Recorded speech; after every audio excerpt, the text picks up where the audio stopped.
എല്ലാ കൂട്ടുകാർക്കും ഇന്നത്തെ ക്ലാസ്സിലേക്ക് സ്വാഗതം ചെയ്യുകയാണ്. മാത്സുമായി ബന്ധപ്പെട്ട് പ്രീവിയസ് ചോദ്യപേപ്പറിലെ ചോദ്യങ്ങളാണ് നമ്മൾ പഠിച്ചുകൊണ്ടിരിക്കുന്നത്. പ്രീവിയസ് ആയിട്ടുള്ള ചോദ്യപേപ്പറിലെ ചോദ്യങ്ങൾ പരിചയപ്പെടുക വഴി മാത്സ് എന്ന് പറയുന്ന ഭാഗം എളുപ്പമാക്കുക എന്ന ലക്ഷ്യത്തോടെയാണ് ഓരോ ക്ലാസ്സുകളും നിങ്ങളുടെ മുന്നിലേക്ക് പരിചയപ്പെടുത്തുന്നത്. ഇന്ന് നമ്മൾ ചർച്ച ചെയ്യാൻ പോകുന്ന സംഖ്യകൾ എന്ന് പറയുന്ന ടോപ്പിക്കുമായി ബന്ധപ്പെട്ട് പ്രീവിയസ് ആയിട്ട് ചോദിച്ചിരിക്കുന്ന ഒരു സെറ്റ് ചോദ്യങ്ങൾ കഴിഞ്ഞ ക്ലാസ്സിൽ നമ്മൾ പരിചയപ്പെടുകയുണ്ടായിരുന്നു. ഇന്ന് നമ്മളിവിടെ ചർച്ച ചെയ്യാൻ പോകുന്നത് ഈ ഒരു ടോപ്പിക്കുമായി ബന്ധപ്പെട്ട് ചോദിച്ചിരിക്കുന്ന മറ്റ് ടൈപ്പ് ചോദ്യങ്ങളാണ് നമ്മളൊന്ന് പഠിക്കാനായിട്ട് പോകുന്നത്. ഇവിടെ നമ്മൾ പരിചയപ്പെടുന്ന ഒന്നാമത്തെ ചോദ്യം എന്ന് പറയുന്നത് ഏറ്റവും വലിയ 4 അക്ക സംഖ്യയും ഏറ്റവും ചെറിയ 5 അക്ക സംഖ്യയും തമ്മിലുള്ള വ്യത്യാസം എത്ര എന്നാണ് നമ്മുടെ ചോദ്യം. അപ്പൊ ഈ ഒരു ചോദ്യം നമ്മൾ വായിക്കുന്ന സമയത്ത് ഏറ്റവും വലിയ 4 അക്ക സംഖ്യ എന്ന് പറഞ്ഞാൽ ഏതായിരിക്കും? 999 9999 ഏറ്റവും വലിയ 4 അക്ക സംഖ്യ എന്ന് പറയുന്നത്. ഏറ്റവും ചെറിയ 5 അക്ക സംഖ്യ എന്ന് പറയുമ്പോഴോ ഏറ്റവും ചെറിയ 5 അക്ക സംഖ്യ എന്ന് പറയുമ്പോൾ 10,000 ആണ്. ഇത് തമ്മിലുള്ള വ്യത്യാസം എത്രയായിരിക്കും? 1ന്റെ വ്യത്യാസമാണ്. ഓപ്ഷൻ ബി ആണ് നമ്മുടെ ഉത്തരമായിട്ട് വരിക. വളരെ സിമ്പിൾ ആയിട്ടുള്ള ഒരു ചോദ്യമാണ്. നമ്മൾ തന്നിരിക്കുന്ന ചോദ്യം എന്താണെന്ന് വായിച്ച് മനസ്സിലാക്കി ഉത്തരത്തിലേക്ക് എത്താൻ പറ്റുന്ന സിമ്പിൾ ആയിട്ടുള്ള ഒരു ചോദ്യമാണ് ഇവിടെ തന്നിരിക്കുന്നത്. ഇനി നമുക്ക് അടുത്ത ഒരു ടൈപ്പ് ചോദ്യം നമ്മുടെ പരീക്ഷയ്ക്ക് ചോദിച്ചതാണ്. 1 മുതൽ 50 വരെയുള്ള എണ്ണൽ സംഖ്യകളുടെ തുക എത്ര എന്നാണ് നമ്മുടെ ചോദ്യമായിട്ട് തന്നിരിക്കുന്നത്. എത്രയോ തവണ PSC പരീക്ഷയിൽ റിപ്പീറ്റ് ആയിട്ട്, ഈ അടുത്ത നടന്ന പരീക്ഷ പോലും റിപ്പീറ്റ് ആയിട്ട് ചോദിച്ചുകൊണ്ടിരിക്കുന്ന ഒരു മേഖലയാണ് തുക കണ്ടുപിടിക്കുക. അപ്പോൾ ഇവിടെ നോക്കുന്നത് എന്താണ്? 1 മുതൽ 50 വരെയുള്ള എണ്ണൽ സംഖ്യകളുടെ തുക എത്ര എന്നാണ്. എണ്ണൽ സംഖ്യ എന്ന് പറയുമ്പോൾ 1, 2, 3, 4, 5, 6 അങ്ങനെ തുടർന്ന് പോകുന്നതാണ് എണ്ണൽ സംഖ്യ എന്ന് പറയുന്നത്. എണ്ണൽ സംഖ്യകളുടെ തുക കണ്ടുപിടിക്കാനുള്ള സൂത്രവാക്യം നമ്മളിവിടെ അറിഞ്ഞിരിക്കണം. n×n+1/2 എന്നതാണ് ആദ്യത്തെ n എണ്ണൽ സംഖ്യകളുടെ തുക കണ്ടുപിടിക്കാനുള്ള സൂത്രവാക്യം. ഇവിടെ n എന്ന് പറയുന്നത് എണ്ണൽ സംഖ്യകളുടെ എണ്ണമാണ്, അതായത് എത്ര എണ്ണൽ സംഖ്യകളുണ്ട്. ഇപ്പൊ ഈ ഒരു ചോദ്യം നമ്മൾ എടുക്കുകയാണെങ്കിൽ 1 മുതൽ 50 വരെയുള്ള എണ്ണൽ സംഖ്യ എന്ന് പറയുമ്പോൾ അവിടെ എത്ര എണ്ണൽ സംഖ്യകളുണ്ട്? 50 എണ്ണൽ സംഖ്യകളാണുള്ളത്. അപ്പൊ എന്നിന്റെ സ്ഥാനത്ത് നമ്മൾ സബ്സ്റ്റിറ്റ്യൂട്ട് ചെയ്യേണ്ടത് 50 എന്ന് പറയുന്ന വാല്യൂ ആണ്.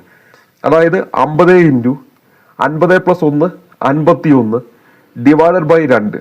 ഇത് നമ്മൾ ചെയ്തു കഴിയുമ്പോൾ 25 × 51 എന്നാണ് വരുന്നത്.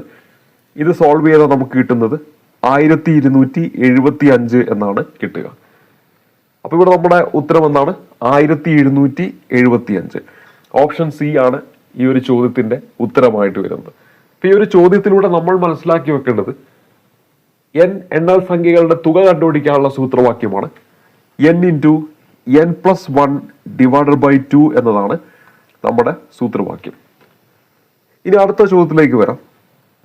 നമ്മുടെ അടുത്ത ചോദ്യം ആദ്യത്തെ 100 ഇരട്ട സംഖ്യകളുടെ തുക എത്ര എന്നാണ് അടുത്ത ചോദ്യം. നമുക്കറിയാം എണ്ണൽ സംഖ്യകൾ എടുക്കുകയാണെങ്കിൽ അതിൽ എന്താണ്? ഇരട്ട സംഖ്യയും വരുന്നുണ്ട്, അതുപോലെ തന്നെ ഒറ്റ സംഖ്യയും വരുന്നുണ്ട്.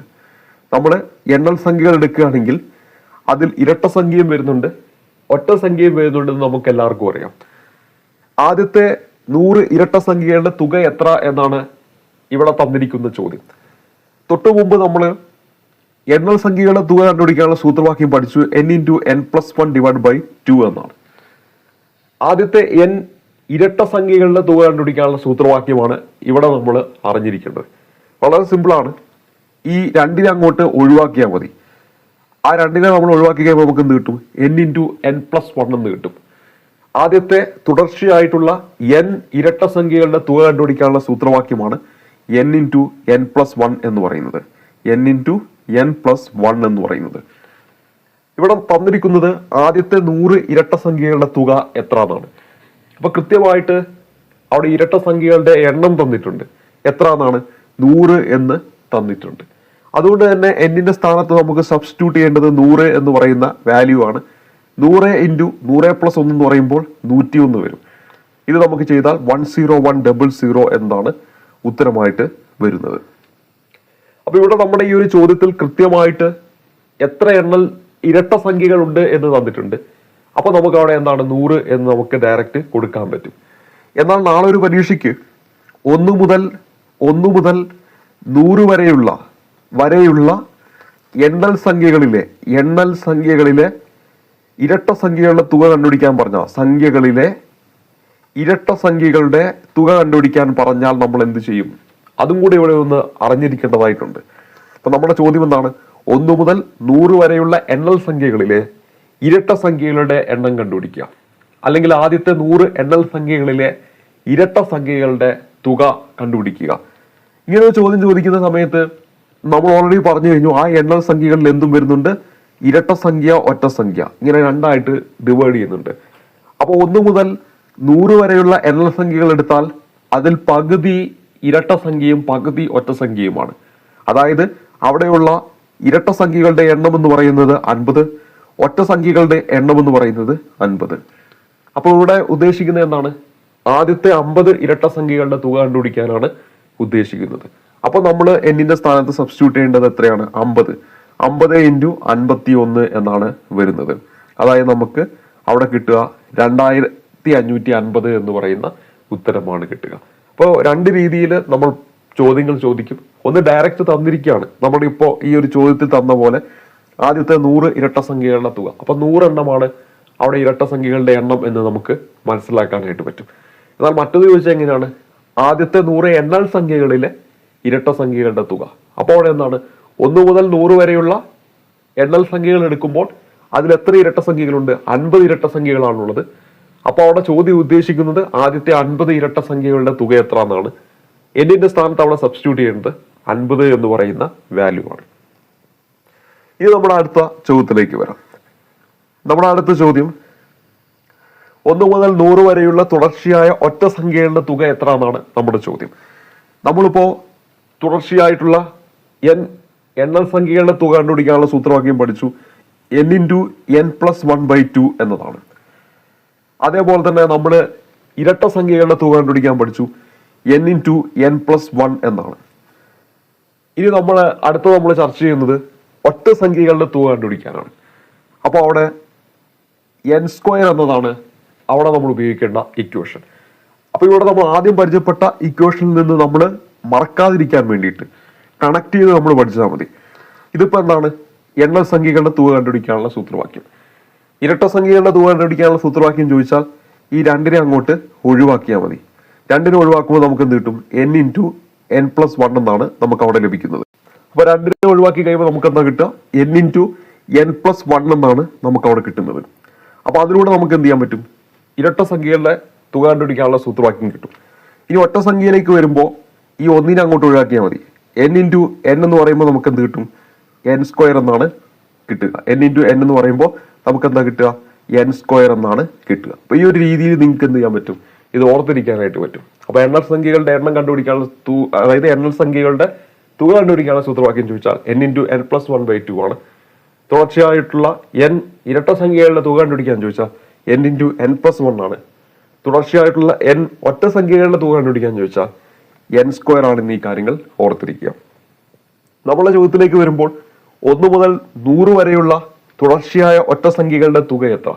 1 മുതൽ 100 വരെയുള്ള തുടർച്ചയായ ഒറ്റ സംഖ്യകളുടെ തുക എത്ര എന്നാണ് ചോദ്യം ചോദിച്ചിരിക്കുന്നത്.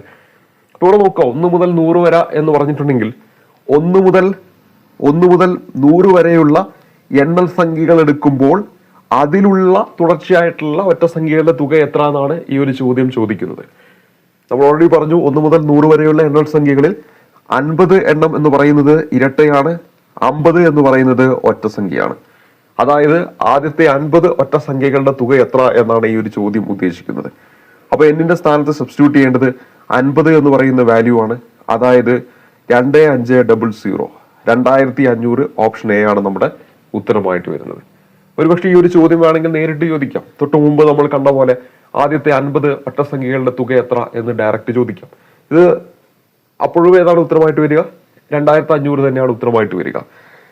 ഇവിടെ നമ്മുടെ ചോദ്യം എന്തായിരുന്നു? 1 മുതൽ 100 വരെയുള്ള എണ്ണൽ സംഖ്യകളിലെ തുടർച്ചയായിട്ടുള്ള ഒറ്റ സംഖ്യകളുടെ തുക എത്ര? അപ്പോൾ അവിടെ നമ്മൾ ഒറ്റ സംഖ്യകളുടെ എണ്ണം കണ്ടുപിടിച്ചിട്ട് എന്ത് ചെയ്യുന്നു? തുക കണ്ടുപിടിക്കുകയാണ് ചെയ്യുന്നത്. ഈ ഒരു ചോദ്യത്തിന് ഉത്തരം ഓപ്ഷൻ എ 2500 എന്നാണ് ഉത്തരമായിട്ട് വരുന്നത്.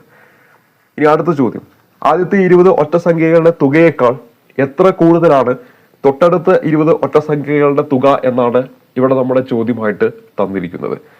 അപ്പൊ നമ്മളിവിടെ പരിചയപ്പെട്ട ഇക്വേഷനുകൾ ഉപയോഗിച്ചുകൊണ്ട് എങ്ങനെയാണ് ഈ ഒരു ചോദ്യത്തിന്റെ ഉത്തരത്തിലേക്ക് എത്തുക എന്നാണ് നമ്മൾ മനസ്സിലാക്കേണ്ടത്. അപ്പൊ ആദ്യത്തെ 20 ഒറ്റസംഖ്യകളുടെ തുകയേക്കാൾ എത്ര കൂടുതലാണ് തൊട്ടടുത്ത 20 ഒറ്റസംഖ്യകളുടെ തുക എന്നാണ് പറഞ്ഞത്. അപ്പൊ ഇവിടെ ആദ്യത്തെ 20 ഒറ്റസംഖ്യകളുണ്ട്, അതിനുശേഷം പിന്നെ എന്താണ് 20 ഒറ്റസംഖ്യകളുണ്ട്. അങ്ങനെ ടോട്ടൽ എത്രയുണ്ട്? 40 ഒറ്റസംഖ്യകളുണ്ട് അല്ലെ. നമുക്ക് സിമ്പിൾ ആയിട്ട് പറയുകയാണെങ്കിൽ ആദ്യത്തെ 40 ഒറ്റസംഖ്യകളുടെ തുക, അതുപോലെ തന്നെ ഇവിടെ നമുക്ക് പറയാൻ പറ്റും ആദ്യത്തെ 40 ഒറ്റസംഖ്യകളുടെ തുക എന്ന് നമുക്ക് പറയാൻ പറ്റും. അപ്പൊ ഇവിടെ നോക്കുക, നമ്മളോട് കണ്ടുപിടിക്കാൻ പറഞ്ഞിരിക്കുന്നത് എന്താണ്? വ്യത്യാസമാണ് കണ്ടുപിടിക്കാൻ പറഞ്ഞത്. ആദ്യത്തെ 20 ഒറ്റസംഖ്യകളുടെ തുകയേക്കാൾ എത്ര കൂടുതലാണ് തൊട്ടടുത്ത 20 ഒറ്റസംഖ്യകളുടെ തുക എന്നാണ് ഇവിടെ ചോദിച്ചിരിക്കുന്നത്. അപ്പൊ ഇവിടെ നമ്മൾ ഈ രണ്ട് തുകകളും ആദ്യം കണ്ടുപിടിക്കുക, അത് തമ്മിലുള്ള ഡിഫറൻസ് നമ്മൾ കണ്ടെത്തുക. ഈ ഒരു രീതിയിലാണ് ഈ ഒരു ചോദ്യം നമ്മൾ ചെയ്ത് മുന്നോട്ട് പോകേണ്ടത്. അപ്പൊ നമുക്ക് ഒന്നാമത്തെ സ്റ്റെപ്പിൽ നമ്മൾ ചെയ്യേണ്ടത് ഈ രണ്ട് തുകകളും കണ്ടുപിടിക്കുക. അപ്പൊ ഇവിടെ നോക്കാം, ആദ്യത്തെ 20 ഒറ്റസംഖ്യകളുടെ തുക കണ്ടുപിടിക്കാൻ സിമ്പിൾ ആണ്. നമ്മുടെ ഇക്വേഷൻ ഉപയോഗിച്ചാൽ മതി. n² എന്ന് പറയുന്ന ഇക്വേഷൻ 20² എന്ന് വരും. അപ്പൊ നമുക്ക് അവിടെ 400 എന്ന് കിട്ടും. എന്നാൽ പ്രത്യേകം ശ്രദ്ധിക്കുക, തുടർച്ചയായിട്ടുള്ള n ഒറ്റസംഖ്യകളുടെ തുക കണ്ടുപിടിക്കാനുള്ള സൂത്രവാക്യമാണ് നമ്മൾ പഠിച്ച n² എന്ന് പറയുന്നത്. അപ്പൊ പിന്നീട് വരുന്ന 20 ഒറ്റസംഖ്യകളുടെ തുക എന്ന് പറയുന്നത് നമുക്ക് എന്ത് ചെയ്യാൻ പറ്റത്തില്ല, n² എന്ന് പറയുന്ന ഈ ഒരു ഇക്വേഷനിലേക്ക് ഡയറക്റ്റ് അപ്ലൈ ചെയ്തുകൊണ്ട് കണ്ടുപിടിക്കാനായിട്ട് പറ്റത്തില്ല. അതിന് പകരമായിട്ട് നമ്മൾ ചെയ്യുന്നത് എന്താണെന്ന് വെച്ചാൽ, ടോട്ടൽ ഇവിടെ എത്ര ഒറ്റസംഖ്യകൾ ഇവിടെയുണ്ട്? 40 ഒറ്റസംഖ്യകളാണുള്ളത്. അപ്പൊ ആദ്യത്തെ 40 ഒറ്റസംഖ്യകളുടെ തുക എന്ന് പറയുന്നത് നമുക്ക് കിട്ടും 40ന്റെ സ്ക്വയർ എടുത്താൽ മതി, നമുക്കത് 1600 എന്ന് കിട്ടും. ഈ 1600നോട് ഇതാ ഇത്രയും വരുന്ന 400 കുറച്ച് കഴിഞ്ഞാൽ നമുക്ക് എന്ത് കിട്ടും? തുടർന്ന് വരുന്ന 20 ഒറ്റസംഖ്യകളുടെ തുക കിട്ടത്തില്ലേ? അങ്ങനെയാണെങ്കിൽ നമുക്ക് ഇവിടെ ലഭിക്കുന്നത് 1200 എന്നാണ്. ഇപ്പൊ നമുക്ക് ആദ്യത്തെ 20 ഒറ്റസംഖ്യകളുടെ തുക എന്ന് പറയുന്നത് 400 ആണെന്നും തുടർന്ന് വരുന്ന 20 ഒറ്റസംഖ്യകളുടെ തുക ദാ ഇവിടെ ലഭിച്ചു കഴിഞ്ഞു 1200 ആണെന്നും ലഭിച്ചു. ഇത് തമ്മിലുള്ള ഡിഫറൻസ് ആണ് പരീക്ഷയ്ക്ക് ചോദിച്ചിരിക്കുന്നത്. 1200ഉം 400ഉം തമ്മിലുള്ള ഡിഫറൻസ്. അപ്പൊ നമുക്കിവിടെ 1200 കുറയ്ക്കണം 400 ചെയ്തു കഴിഞ്ഞാൽ നമുക്ക് എന്താണ് ഉത്തരം കിട്ടുക? 800 എന്നാണ് ഉത്തരം കിട്ടുക. അപ്പൊ ഇവിടെ നമ്മുടെ ഉത്തരം എന്താണ്? ഓപ്ഷൻ എ ആണ് നമ്മുടെ ഉത്തരമായിട്ട് വരേണ്ടത്. അപ്പൊ ഈ ഒരു രീതിയിലാണ് ഈ ഒരു ചോദ്യം നമ്മൾ ചെയ്യേണ്ടത്. അതായത് നമ്മൾ പഠിച്ചു വെച്ച ബേസ് ആയിട്ടുള്ള ആ ഒരു ഇക്വേഷൻ ഉപയോഗിച്ചുകൊണ്ട് ഇങ്ങനെയുള്ള ചോദ്യങ്ങൾ നമ്മളോട് ചോദിക്കുമ്പോൾ അതെങ്ങനെയെല്ലാമാണ് ആ ഒരു ഇക്വേഷൻ അപ്ലൈ ചെയ്തുകൊണ്ട് ചെയ്യേണ്ടതെന്നാണ് ഇവിടെ നമ്മൾ മനസ്സിലാക്കി എടുക്കേണ്ടത്. ഇനി നമ്മുടെ അടുത്ത ചോദ്യത്തിലേക്ക് വരാം. PSC ചോദിച്ചിരിക്കുന്ന ഈ ഒരു ടൈപ്പ് ചോദ്യങ്ങളിലെ മറ്റൊരു ചോദ്യമാണ് ആദ്യത്തെ 6 എണ്ണൽ സംഖ്യകളുടെ വർഗ്ഗങ്ങളുടെ തുക എത്ര എന്നാണ്. ആദ്യത്തെ 6 എണ്ണൽ സംഖ്യകളുടെ വർഗ്ഗങ്ങളുടെ തുക, വർഗ്ഗം എന്ന് പറഞ്ഞാൽ സ്ക്വയർ ആണ്. അതായത് 1² + 2² + 3² + 4² + 5² + 6². ഇതാണ് ശരിക്കും കണ്ടുപിടിക്കാനായിട്ട് പറഞ്ഞിരിക്കുന്നത്. അപ്പൊ ഇവിടെ നമുക്ക് കണ്ടുപിടിക്കാനായിട്ടുള്ള ഒരു സൂത്രവാക്യമുണ്ട്. അപ്പൊ ആദ്യത്തെ 6 എണ്ണൽ സംഖ്യകളുടെ വർഗ്ഗങ്ങളുടെ തുക എന്നൊക്കെ ചോദിച്ചാൽ ഒന്നെങ്കിൽ നമുക്ക് ഇതുപോലെ 1² എന്ന് പറഞ്ഞാൽ 1 ആണ്, 2² എന്ന് പറഞ്ഞിട്ടുണ്ടെങ്കിൽ 4 ആണ്, 3² എന്ന് പറഞ്ഞിട്ടുണ്ടെങ്കിൽ 9 ആണ്. പെട്ടെന്ന് കൂട്ടി വേണമെങ്കിലും കണ്ടുപിടിക്കാം. പക്ഷെ കുറച്ചും കൂടെ വലിയ നമ്പറൊക്കെ ചോദിക്കുകയാണെങ്കിൽ അവിടെ നമുക്ക് ഈ പറയും പോലെ കൂട്ടാൻ പറ്റത്തില്ല. അപ്പൊ അവിടെ നമുക്ക് സഹായകമാകുന്ന ഒരു ഇക്വേഷൻ നമ്മൾ ഓർത്തിരിക്കണം. അവിടുത്തെ നമ്മുടെ ഇക്വേഷൻ n × n+1 × 2n+1 / 6 എന്ന് പറയുന്നതാണ് നമ്മുടെ ഇക്വേഷൻ. n × n+1 × 2n+1 / 6 എന്നതാണ് ആദ്യത്തെ n എണ്ണൽ സംഖ്യകളുടെ വർഗ്ഗങ്ങളുടെ തുക കണ്ടുപിടിക്കാനുള്ള സൂത്രവാക്യം എന്ന് പറയുന്നത്. അപ്പൊ ഇവിടെ എന്നിന്റെ സ്ഥാനത്ത് എന്താണ് സബ്സ്റ്റിറ്റ്യൂട്ട് ചെയ്യേണ്ടത്? ഇവിടെ എന്താ ചോദിച്ചത്? ആദ്യത്തെ 6 എണ്ണൽ സംഖ്യകളുടെ വർഗ്ഗങ്ങളുടെ തുക എത്ര? അപ്പൊ എന്നിന്റെ സ്ഥാനത്ത് കൊടുക്കേണ്ട 6 എന്ന് പറയുന്ന വാല്യൂ ആണ്. അപ്പൊ 6 × 6+1 എന്ന് പറയുമ്പോൾ 7 വരും. 2n+1 ആണ്. അപ്പൊ 6 × 2 12 +1 13 എന്ന് വരും. / 6 ഇതും വെട്ടിപ്പോയി. 7 3 21 6 2 91 എന്നാണ് ഉത്തരം കിട്ടുക. ഇവിടെ നമ്മൾ ഓർത്തിരിക്കേണ്ട ഇക്വേഷൻ എന്ന് പറയുന്നത് n × n+1 × 2n+1 / 6 എന്ന് പറയുന്ന ഇക്വേഷൻ ആണ് നമ്മൾ ഓർത്തിരിക്കേണ്ടത്. അപ്പൊ ഇവിടെ ഓപ്ഷൻ സി ആണ് നമ്മുടെ ഉത്തരമായിട്ട് വരേണ്ടത്. ഇനി അടുത്ത ചോദ്യത്തിലേക്ക് വരാം. ആദ്യത്തെ 10 എണ്ണൽ സംഖ്യകളുടെ ക്യൂബിന്റെ തുക എത്ര എന്നാണ് നമ്മുടെ ചോദ്യമായിട്ട് ചോദിച്ചിരിക്കുന്നത്. അപ്പൊ നമ്മൾ തൊട്ടു മുമ്പ് നമ്മൾ പരിചയപ്പെട്ടത് ആദ്യത്തെ n എണ്ണൽ സംഖ്യകളുടെ വർഗ്ഗങ്ങളുടെ തുക കണ്ടുപിടിക്കാനുള്ള സൂത്രവാക്യമാണ് പഠിച്ചത്. n × n+1 × 2n+1 / 6 എന്ന് പറയുന്നത്. ഇവിടെ നമ്മളോട് ചോദിച്ചിരിക്കുന്ന ആദ്യത്തെ 10 എണ്ണൽ സംഖ്യകളുടെ ക്യൂബിന്റെ തുക എത്ര? ക്യൂബാണ് ഇവിടെ കണ്ടുപിടിക്കേണ്ടത്. അതായത് 1 ക്യൂബ് പ്ലസ് 2 ക്യൂബ് പ്ലസ് അങ്ങനെ പോയിട്ട് 10 ക്യൂബ് വരെയുള്ളതിന്റെ തുകയാണ് കണ്ടുപിടിക്കേണ്ടത്. അപ്പൊ ഇവിടെ നമ്മൾ ഒരു ഇക്വേഷനാണ് ഉപയോഗിക്കേണ്ടത്. നമ്മൾ ഓൾറെഡി പഠിച്ചു വെച്ച ഒരു ഇക്വേഷൻ ഉണ്ട്. നമ്മുടെ ആദ്യത്തെ എണ്ണൽ സംഖ്യകളുടെ തുക കണ്ടുപിടിക്കാനുള്ള ഇക്വേഷൻ എന്താ? n+1/2 എന്ന് പറയുന്ന ഇക്വേഷനാണ്. ആ ഒരു ഇക്വേഷൻ ഇവിടെ എടുക്കുക, അതിനെ ഒന്ന് സ്ക്വയർ ചെയ്ത് കഴിഞ്ഞാൽ നമുക്ക് എന്ത് കിട്ടും? ആദ്യത്തെ എണ്ണൽ സംഖ്യകളുടെ ക്യൂബുകളുടെ തുക കണ്ടുപിടിക്കാനുള്ള സൂത്രവാക്യം നമുക്ക് ലഭിക്കും. ഇവിടെ തന്നിരിക്കുന്നത് ആദ്യത്തെ 10 എണ്ണൽ സംഖ്യകളുടെ ക്യൂബിന്റെ തുക എത്ര എന്നാണ്. അപ്പൊ എന്നിന്റെ സ്ഥാനത്ത് കൊടുക്കേണ്ടത് 10 എന്ന് പറയുന്ന വാല്യൂ ആണ്. 10 × n+1. അപ്പൊ അവിടെ 11/2 ഹോൾ സ്ക്വയർ എന്നാണ് വരിക. ഇത് നമ്മൾ ചെയ്തിട്ടുണ്ടെങ്കിൽ 55ന്റെ സ്ക്വയർ ആണ് വരേണ്ടത്. 55ന്റെ സ്ക്വയർ എന്ന് പറഞ്ഞിട്ടുണ്ടെങ്കിൽ 3025 ആണ് വരിക. 3025. അപ്പൊ 55ന്റെ സ്ക്വയർ എന്താണ്? 3025. അപ്പൊ ഇവിടെ നമുക്ക് ഈ സ്ക്വയർ കണ്ടുപിടിക്കാനായിട്ട് ചെറിയൊരു ടിപ്പ് പറഞ്ഞുതരാം. 55ന്റെ സ്ക്വയർ ആണ് കണ്ടുപിടിക്കാൻ പറഞ്ഞിരിക്കുന്നത്. ഇനി നിങ്ങൾക്ക് വേറെ ടിപ്പ് അറിയാമെങ്കിൽ നിങ്ങൾക്ക് അത് ഉപയോഗിക്കാം. സാധാരണ ഈ 5 വെച്ചിട്ട് അവസാനിക്കുന്ന ഡിജിറ്റ് ഒക്കെ ആണെങ്കിൽ നമ്മൾ 5ന്റെ സ്ക്വയർ 25 എന്ന് എഴുതും. തുടർന്ന് 5 × ഇതിന്റെ പിറകിൽ വരുന്ന നമ്പർ ഇൻറ്റു തൊട്ടടുത്ത നമ്പർ 6.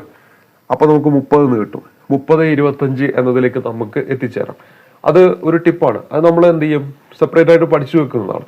അതല്ലാതെ ഏത് 2 ഡിജിറ്റ് നമ്പർ വന്നാലും അതായത് 2 ഡിജിറ്റ് നമ്പർ ആണ്, അതായത് 10 മുതൽ ഇങ്ങോട്ട് 99 വരെയുള്ള 2 ഡിജിറ്റ് നമ്പറിന്റെ സ്ക്വയർ കണ്ടുപിടിക്കാനുള്ള ഒരു സിമ്പിൾ ടെക്നിക്കാണ് ഇവിടെ പറയാനായിട്ട് പോകുന്നത്. അപ്പൊ നമുക്ക് ഓൾറെഡി 1 മുതൽ 10 വരെയുള്ളത് നമുക്ക് എല്ലാവർക്കും അറിയാം. മിനിമം ഒരു 20 വരെയുള്ളതിന്റെ സ്ക്വയറെങ്കിലും പഠിച്ചു വെക്കണം. അത് തീർച്ചയായിട്ടും നിങ്ങൾക്ക് കാൽക്കുലേഷനിൽ എളുപ്പം ചെയ്യുന്നതായിരിക്കും. അപ്പൊ ഇവിടെ നമുക്ക് ആ ഒരു ടിപ്പ് ഒന്ന് പറഞ്ഞാൽ, അപ്പൊ അവിടെ നമ്മൾ ചെയ്യേണ്ടത്, നമ്മൾ 55ന്റെ സ്ക്വയർ ആണ് ഇവിടെ നമ്മൾ എടുക്കുന്നത്. 55ന്റെ സ്ക്വയർ നമ്മൾ എടുക്കുകയാണ്. ആദ്യം നമ്മൾ ചെയ്യേണ്ടത് ഈ 5ന്റെ സ്ക്വയർ എടുക്കുക. അതായത് ഈ ഒരു ഡിജിറ്റ്, ഒറ്റാമത്തെ ഡിജിറ്റിന്റെ സ്ക്വയർ എടുക്കുക. നമുക്കറിയാം എത്രയാണ്? 25 ആണ്. അതിൽ ഈ 5 എടുത്തിട്ട് ഇവിടെ വെക്കുക. ഈ 2 അവിടെ ശിഷ്ടമായിട്ട് വെക്കുക. അതിനുശേഷം 5 × 5 25 ഇൻറ്റു പവർ. അപ്പൊ എത്ര വരും? 50 വരും. പിന്നെ ഈ 2ഉം കൂടെ ആഡ് ചെയ്യുക. അപ്പം നമുക്കിവിടെ 52 എന്നല്ല ഇപ്പൊ വരുന്നത്. അപ്പൊ ആ 2 എടുത്ത് ഇവിടെ എഴുതുക. അപ്പൊ 5 നമ്മുടെ കൈവശം എന്തുണ്ട്? ശിഷ്ടമായിട്ടുണ്ട്. ഇനി ഈ 5 ഉണ്ടല്ലോ, ഈ 5 അതിന്റെ സ്ക്വയർ എടുത്തുക 25. അതിനോടൊപ്പം ഈ 5ഉം കൂടെ കൂട്ടുക. അപ്പൊ നമുക്കവിടെ 3025 എന്ന് കിട്ടും. ഇനി മറ്റൊരു എക്സാമ്പിളിലേക്ക് വരാം. നിങ്ങൾക്ക് കൂടുതൽ മനസ്സിലാവാൻ വേണ്ടിയിട്ട് വേറൊരു എക്സാമ്പിളും കൂടെ ഞാനിവിടെ എടുക്കാം. നമ്മൾ എടുക്കുന്ന നമ്പർ എന്ന് പറയുന്നത് ഇപ്പൊ 48 എടുക്കാം. 48ന്റെ സ്ക്വയർ കണ്ടുപിടിക്കുകയാണ്. അപ്പൊ നിങ്ങൾ എന്താ ചെയ്യുക? ആദ്യം 8ന്റെ സ്ക്വയർ, അപ്പൊ 64. ശിഷ്ടോടെ 6 ഉണ്ട്. പിന്നെ 4 × 8 32. 32 × 2 32 × 2 എത്രയാ? 64. 64നോടൊപ്പം ഈ 6 കൂട്ടുക. അപ്പൊ 70 കിട്ടും അല്ലെ? 70. അതിൽ 7 അവിടെ ശിഷ്ടമായിട്ട് വെക്കുക. 0 ഇവിടെ എഴുതുക. ഇനി 4ന്റെ സ്ക്വയർ 16. 16നോട് 7 കൂട്ടുക. അപ്പൊ നമുക്ക് എന്ത് കിട്ടും? 16നോട് 7 കൂട്ടിയിട്ടുണ്ടെങ്കിൽ 23 എന്ന് കിട്ടും. 2304 എന്നതാണ് നമ്മുടെ ഈ പറയുന്ന 48ന്റെ സ്ക്വയർ എന്ന് പറയുന്നത്. ഇനി അതുപോലെ തന്നെ നമുക്ക് വേറൊരു എക്സാമ്പിൾ എടുക്കാം, കുറച്ചും കൂടെ മനസ്സിലാവാനായിട്ട്. നമ്മുടെ എക്സാമ്പിൾ എന്ന് പറയുന്നത്, നിങ്ങൾക്ക് അറിയാവുന്ന ഒരു നമ്പർ എടുക്കാം. ഇപ്പൊ 15ന്റെ സ്ക്വയർ എടുക്കാം. 15ന്റെ സ്ക്വയർ 225 ആണ്, നിങ്ങൾക്ക് അറിയാലോ. അപ്പൊ നമ്മൾ ആദ്യം ചെയ്യേണ്ടത് 5ന്റെ സ്ക്വയർ എടുക്കുന്നു. അപ്പൊ നമുക്ക് 5 25 ആണ്. അതിൽ 2 അവിടെ ശിഷ്ടമാക്കി വെക്കും. അതിനുശേഷം 5 × 1 5 ഇൻറ്റു പവർ. അപ്പൊ എത്ര വരും? 10 വരും. പിന്നെ ഈ 2ഉം കൂടെ കൂട്ടി. അപ്പോൾ അവിടെ 2 12 ആണ് വരിക. അതിൽ 2 അവിടെ എഴുതി. ശിഷ്ടം 1 ഉണ്ട്. ഇനി ഈ 1ന്റെ സ്ക്വയർ 1 പ്ലസ് ഈ 1, അപ്പോൾ 225. ഈ ഒരു രീതിയിൽ നമുക്ക് എന്ത് ചെയ്യാൻ പറ്റും? 2 ഡിജിറ്റ് നമ്പേഴ്സിന്റെ ഈ പറയുന്ന സ്ക്വയർ വളരെ എളുപ്പത്തിൽ നമുക്ക് കണ്ടുപിടിക്കാനായിട്ട് പറ്റുന്നതാണ്. ഇനി ഈ 5 വെച്ച് അവസാനിക്കുകയാണെങ്കിൽ നേരത്തെ നമ്മൾ പറഞ്ഞ പോലെ തന്നെ 5ന്റെ സ്ക്വയർ 25 ആണ്. പിന്നെ ഇവിടെ 1 അല്ലേ? അപ്പോൾ 1 × തൊട്ടടുത്ത നമ്പർ 2, അപ്പോൾ അവിടെ 225. അങ്ങനെ ഡയറക്റ്റ് നമുക്ക് ചെയ്യാൻ പറ്റുന്നതാണ്. നമ്മൾ ഓരോന്നും സെപ്പറേറ്റ് ആയിട്ട് പഠിച്ചു വെക്കുന്നതിനേക്കാൾ നല്ലത് ഒറ്റ ഒരു മെത്തേഡ് പഠിച്ചു വെച്ചിട്ട് സ്ക്വയർ കണ്ടുപിടിക്കുക എന്നതാണ് ഏറ്റവും നല്ലൊരു രീതി എന്ന് പറയുന്നത്. അപ്പോൾ ഞാൻ ഈ പറഞ്ഞ 2 ഡിജിറ്റ് നമ്പറിന്റെ സ്ക്വയർ കണ്ടുപിടിക്കാനുള്ള ആ രീതി വേണമെങ്കിൽ പഠിച്ചാൽ തീർച്ചയായിട്ടും നിങ്ങൾക്ക് അത് പരീക്ഷയിലൊക്കെ ഉപയോഗപ്രദമായിരിക്കുമെന്ന് ഉറപ്പ് നൽകുകയാണ്. അപ്പൊ ഇത്രയും കാര്യങ്ങളാണ് നമ്മളിവിടെ ഇന്നത്തെ ക്ലാസ്സിൽ പരിചയപ്പെടുത്തുന്നത്. നമ്മുടെ സംഖ്യകൾ എന്ന് പറയുന്ന ടോപ്പിക്കുമായി ബന്ധപ്പെട്ട് പ്രീവിയസ് ആയിട്ട് ചോദിച്ചിരിക്കുന്ന മറ്റൊരു ടൈപ്പ് സെറ്റാണ് ഇവിടെ നമ്മൾ പരിചയപ്പെടുത്തിയത്. പറഞ്ഞ ഇക്വേഷൻസുകൾ ഒരു തവണ കൂടി ഒന്ന് റിവൈസ് ചെയ്യാം. കാരണം പരീക്ഷയ്ക്ക് വളരെ ഇമ്പോർട്ടൻ്റ് ആയിട്ടുള്ള ഒരു ഭാഗമാണ്. എപ്പോഴും PSC പരീക്ഷയ്ക്ക് ചോദിക്കുന്ന ഒരു ഭാഗമാണ്. നമ്മൾ ആദ്യം പറഞ്ഞത് ആദ്യത്തെ എണ്ണൽ സംഖ്യകളുടെ തുക കണ്ടുപിടിക്കാനുള്ള സൂത്രവാക്യമാണ് നമ്മൾ പറഞ്ഞത്. n/n+1/2 എന്നതാണ് നമ്മുടെ സൂത്രവാക്യം. തുടർന്ന് നമ്മൾ പറഞ്ഞത് ആദ്യത്തെ n ഇരട്ട സംഖ്യകളുടെ തുക കണ്ടുപിടിക്കാനുള്ള സൂത്രവാക്യമാണ്. ഞാൻ പറഞ്ഞു ആ രണ്ടിനെ അങ്ങോട്ട് ഒഴിവാക്കിയാൽ മതി. n/n+1 എന്നാണ് വരിക. തുടർന്ന് നമ്മൾ പരിചയപ്പെട്ടത് ആദ്യത്തെ n ഒറ്റ സംഖ്യകളുടെ തുക കണ്ടുപിടിക്കാനുള്ള സൂത്രവാക്യമാണ്. ഞാൻ പറഞ്ഞു ആ ഒന്നിനെ ഒഴിവാക്കിയാൽ മതി. അപ്പോൾ n/n എന്ന് വരും. നമുക്കവിടെ n² എന്നാണ് വരുന്നത്. അതിനുശേഷം നമ്മൾ പരിചയപ്പെട്ടത് ആദ്യത്തെ എണ്ണൽ സംഖ്യകളുടെ വർഗങ്ങളുടെ തുക കണ്ടുപിടിക്കാനുള്ള സൂത്രവാക്യം. ആദ്യത്തെ എണ്ണൽ സംഖ്യകളുടെ വർഗങ്ങളുടെ തുക കണ്ടുപിടിക്കാനുള്ള സൂത്രവാക്യമാണ് പഠിച്ചത്. നമ്മൾ പരിചയപ്പെട്ട സൂത്രവാക്യം എന്ന് പറയുന്നത് n/n+1/2n+1 എന്ന് പറയുന്ന /6 എന്ന് പറയുന്ന സൂത്രവാക്യമാണ് നമ്മളവിടെ പരിചയപ്പെട്ടത്.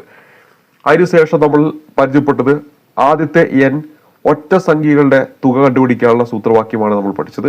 ആദ്യത്തെ n ഒറ്റ സംഖ്യകളുടെ തുക കണ്ടുപിടിക്കാനുള്ള സൂത്രവാക്യം n/n+1/2. അതിനെ നമ്മൾ എന്ത് ചെയ്താൽ മതി? സ്ക്വയർ ചെയ്താൽ മതി എന്നാണ് നമ്മളവിടെ പരിചയപ്പെട്ടത്. 5 സൂത്രവാക്യങ്ങൾ വളരെ ഇമ്പോർട്ടൻ്റ് ആണ്. പലതവണ PSC പരീക്ഷയിൽ ചോദിച്ചിട്ടുള്ളതാണ്. അതുകൊണ്ട് തന്നെ നിർബന്ധമായിട്ടും ഇത് പഠിച്ചു വെക്കുക. വരാൻ പോകുന്ന പരീക്ഷകളിൽ ഈ പറയുന്ന ചോദ്യങ്ങൾ വരുമ്പോൾ OMR ഷീറ്റിലൂടെ അതൊരു മാർക്കായിട്ട് നിങ്ങളുടെ മുന്നിലേക്ക് എത്തട്ടെ എന്ന് ആശംസിച്ചുകൊണ്ട് അടുത്ത ക്ലാസ്സിൽ ഇതുപോലുള്ള പ്രീവിയസ് ക്വസ്റ്റ്യൻസ് ഒക്കെ ആയിട്ട് നമുക്ക് കണ്ടുമുട്ടാം. അതുവരേക്കും നന്ദി, നമസ്കാരം.